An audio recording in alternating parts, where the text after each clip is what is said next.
The Vespers at 5 p.m. before we head back here to the hotel. So today includes purification of the building, transfer of the relics, consecration of the church and altar, and Mass of the consecration.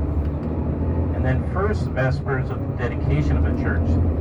The reason is that tomorrow is celebrated the feast day of the church for this year, because today is the dedication and consecration.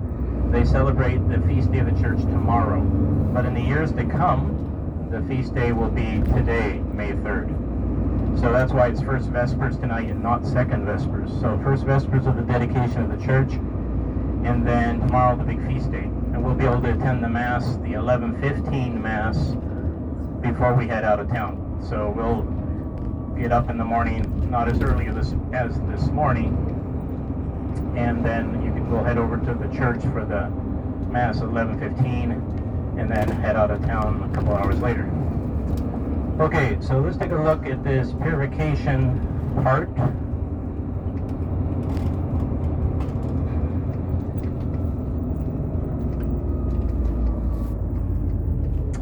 So we start outside, and we will proceed into the church as the church is prepared through these ceremonies. So then first outside, the bishop goes around the whole church. You can imagine that it's a little bit of a walk for the bishop, sprinkling holy water. And usually the bishop causes a deluge over everything. Bishop Fillet, when he's sprinkling his hyssop, usually all the ministers next to him are all wet. And then after this purification, which includes a lot of singing for the choir, you want to read through the prayers yourself as we go. Hopefully, again, like I say, you'll have the book. The relics are carried in by a few priests. I had the privilege of doing that in Phoenix with Father Staffke and a couple other priests. We walk the relics in to the church, and you'll see that the relics will come from their place and be walked into the church, into the sanctuary area, so that the bishop can put them in the altar. And that will, of course, start the consecration of the church. So a lot of good little and beautiful prayers to read over. And I'm going to give you just a little short bio on these relics, since we're here, and you can be instructed a little bit ahead of time, thinking about the holy saints that'll be in this altar for forever, really, until the altar is no longer the altar, which you hope never happens. Okay, so who are they? Saints Caesarius of Terracina and Emerenciana. Now, Emerenciana was the bones that we had at the seminary years ago also. A lot of our Greek corporals that, like I use today, it's a cloth with a relic in the corner that we use when we don't have an altar stone. Her bones were used. I was there to help put some of them together years ago to make altar stones and these Greek corporals. Saint Caesarius of Terracina is mentioned in the Roman Martyrology on November 1st, having been martyred around the year 107 AD. He was born in Carthage in North Africa, of a noble family, and his parents named him Caesarius, or Caesarius, to show their allegiance to the emperors. His family converted to Christianity, and Caesarius soon took the vow of diaconate to place himself at the service of the church and her ministry of the priest and the poor.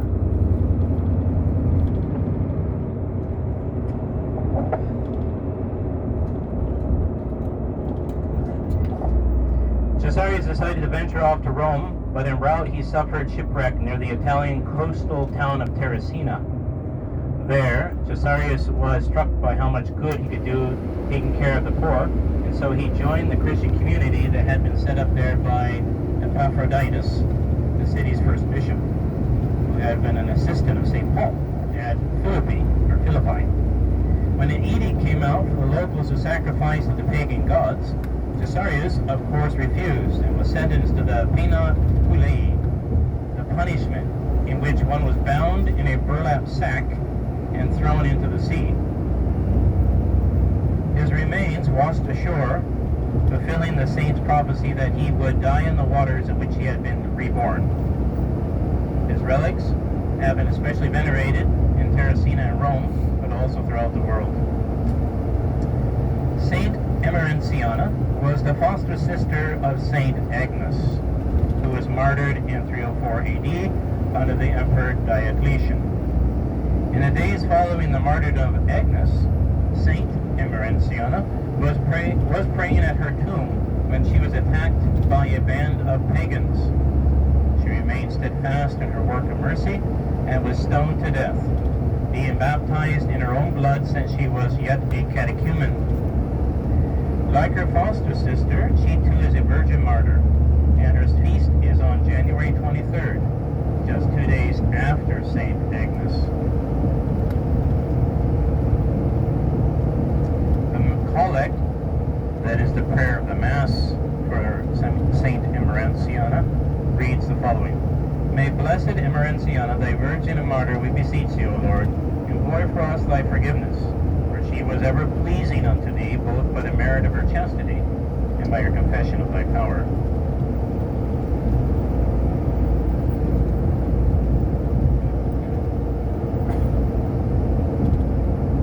I'm going to read to you, perhaps because you won't get a chance during the ceremony since there's other things to read, and this helps prepare our disposition, but this is a little bio, a brief history on St. Mary's and the Immaculata. Quote, I can assure you that I agreed to the purchase in St. Mary's because of its magnificent church dedicated to the Immaculate Heart of Mary. It seemed to me to be a symbol raised up in the heart of America and destined to favor the Catholic Renaissance of that great country. End quote. Archbishop Marcel Lefebvre, founder of the SSPX, September 9th, 1989. The magnificent church to which the Archbishop referred was the original Immaculata, consecrated in 1909. With an exterior of native limestone, a south-facing stained glass rose window filtered the sun's rays into a kaleidoscope of color before the shining white Carrara marble altar, crowned by Our Lady with outstretched arms. In the first sermon preached there, the Jesuit priest described the Immaculata as a testimonial of that affection and devotion to the Immaculate Mother of God that has characterized St. Mary's College from its very beginning. In other words, it was a symbol. The old Immaculata grew from fertile ground that had been implied as a place for Our Lady by the faithful for 60 years. Funded and built by grateful alumni, it served that famed college before maturing into a chapel for Jesuit seminarians. Tragically, it burned shortly after its final transformation into a symbol of tradition for the SSPX. It was finally rebuilt in spirit as the new Immaculata in 2023. St. Mary's was founded as a refuge for the long-suffering Potawatomi Indians who originally lived along the southern part of the Great Lakes. In the 17th and 18th centuries, many people of this tribe converted thanks to the efforts of French missionaries. However, beginning in 1790, the Potawatomi lost contact with the missionaries due to the papal suppression of the Jesuits, a string of wars, and many migrations. Not until 1828 did they receive another black robe. 2 years later, Congress passed the Indian Removal Act, which along with subsequent laws and treaties, forced Indians in the eastern U.S. to relocate to lands much farther west. Many Indians resisted, including the Catholic Potawatomi, who lived near the southern part of Lake Michigan. Much to the chagrin of the Indiana governor, the Jesuit missionary to the Potawatomi encouraged their resistance. In 1838, the governor forced the Potawatomi out under armed guard to the newly allotted land in present-day northeastern Kansas. people died on the 660-mile trek now known as the Trail of Death. At their new site in the present-day Lynn County, Kansas, the Jesuits established St. Mary's Mission at Sugar Creek. The Sisters of the Sacred Heart, a missionary order from France, joined them along with an elderly St. Philippine Duchesne. The Potawatomi suffered from disease and unscrupulous whites until another treaty forced them north to the current site of St. Mary's, Kansas. A small scouting party that included Jesuits and Sisters of the Sacred Heart set out from Sugar Creek in search of a suitable mission site on the new reservation. The head of the party, Father Felix Verdict, asked for Our Lady's aid in finding a good location. In exchange, he promised to name it in her honor. With her help, he chose this place on the banks of the Kaw River, with hills to the north and valley opening up to the south.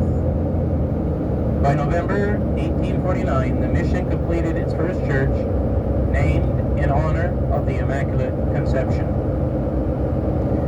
No longer in existence, this church served as the first pro-cathedral west of the Missouri River and east of the Rockies. Soon the mission became a beacon on the Oregon Trail, with hundreds of thousands of migrants passing through from about 1846 to 1869. Explorer and later Republican presidential nominee John C. Fremont, en route to California in 1853, recalled the pretty little Catholic mission of St. Mary's. Many travelers probably viewed the place much as he did when he described how the well-built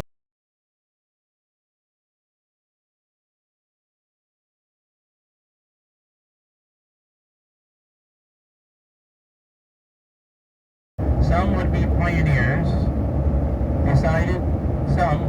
pioneers decided to stay, giving rise to the city of St. Mary's, which quickly became a center for Catholic life and commerce. In response to the dwindling Indian numbers and growing white settlement, the Jesuits established a liberal arts college in 1869.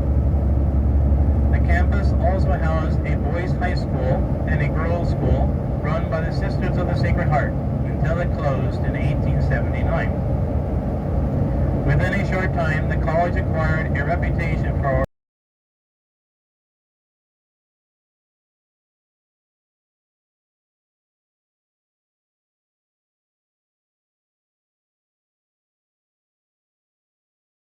their boys to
The Jesuits transferred the theologate back to St. Louis, Missouri in 1967. Before departure, the Jesuits auctioned the contents of the buildings and put the college on the market, leaving behind one brother as a caretaker. Developers, meanwhile, tried to drum up interest in the property. Some of the proposed uses for the old buildings included an Indian cultural and educational center, a business park, a police training center. These all fell through. To the dismay of locals, none of the potential buyers would have a use for the church. The Immaculata was almost purchased by a fast-growing religious cult nicknamed the Moonies, whose leader considered himself the second coming of Christ and claimed that his followers would usher in a sinless humanity. Sounds like the guy at the restaurant. With knowledge of local opposition, the Mooney buyers hid their identity. Fortunately, the sellers discovered the ruse and prevented the transaction, much to the community's relief. For roughly a decade, the Immaculata remained idle, its future uncertain, as nature gradually reclaimed its fossil-laden bricks and gleaming white marble. Ironically, the revolution of the church that closed the Immaculata also led to its rebirth as a place of Catholic tradition. The Second Vatican Council, running from 1962 to 1965, inaugurated changes with devastating effects. Innovations such as the replacement of Latin with a vernacular language, or languages, and communion in the hand rather than on the tongue, challenged fundamental aspects of the faith, such as the universality of the Church and the presence of our Lord in the Eucharist. The corresponding laxity and even loss of faith reached all levels from laymen to bishops. Shocked at the impiety in the seminaries, a group of young men asked an aging archbishop who had held many positions of authority in the church, including papal representative of French Africa, to train them in the traditional Roman rite. Seeing the crisis in the church deepen, Archbishop Marcel Lefebvre agreed. From these humble beginnings grew the Society of St. Pius X, an order of priests dedicated to tradition and epitomized by the Latin Mass. Catholics all over the world petitioned this religious order for priests. Despite Vatican attempts to silence them and a chronic lack of funds, the SSPX steadily grew. Spread thin across the globe, the SSPX had difficulty fulfilling requests to establish mission chapels. In northeastern Kansas, local lay Catholics initially failed to interest the SSPX in the St. Mary's campus until they gave Father Hector Boldock, on a visit to Topeka, a tour. Impressed, he began a novena, a special prayer said on 9 consecutive days, for the SSPX to obtain it.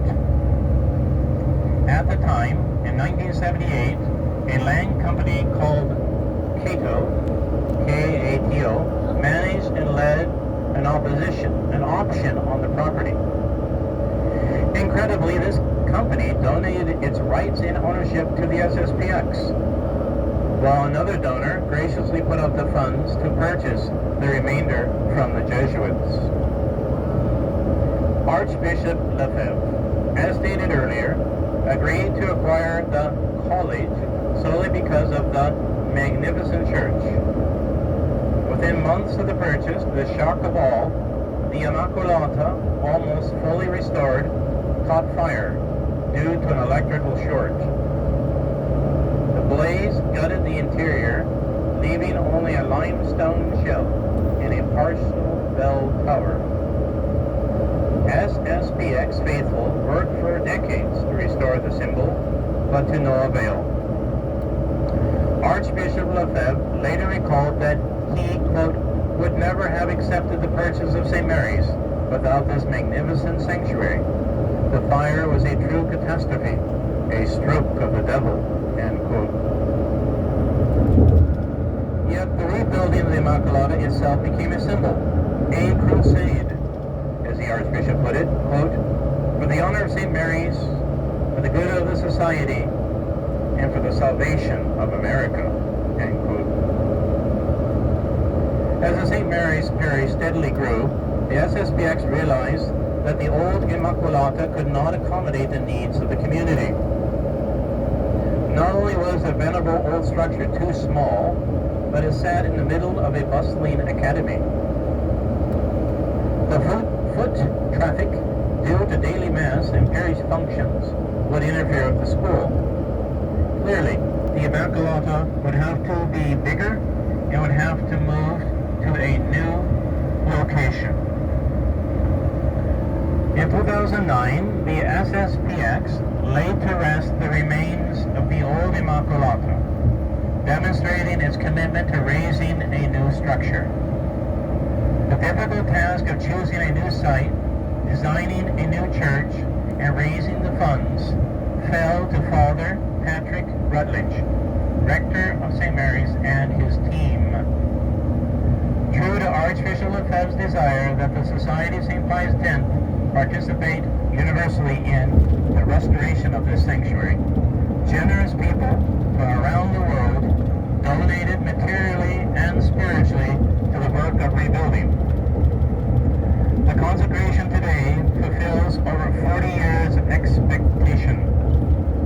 Parish life will, for the first time since the SSPX purchase, revolve around the Immaculata. However, the new Immaculata, in the words of then District Superior Father Jürgen Wegner, will be far more than a local church established to meet the needs of St. Mary's traditional Catholic community. Echoing Archbishop Lefebvre's initial desire, Father Wegner projected that it will become a beacon of Catholic tradition in the United States. A sign to all the faithful that despite the ongoing crisis in the church, the faith will always prevail. The new Immaculata stands as a continuation of the faith planted here by the Jesuits, the Sisters of the Sacred Heart, and the Potawatomi, and nourished by the college and seminary. It stands as a place worthy of Our Lady. The former rectors of St. Mary's, Father Hector Bullock, God rest his soul, rector from 1978 to 1983, Father Hervé de la Tour, 1983 to 1989, Father Ramon Angles, 1989 to 2003, Father Vicente Griego, 2003 to 2008, Father John Fullerton, 2008 to 2012, Father Gerard Beck, 2012-2016, and Father Patrick Rutledge, 2016 to present. Thank you for listening.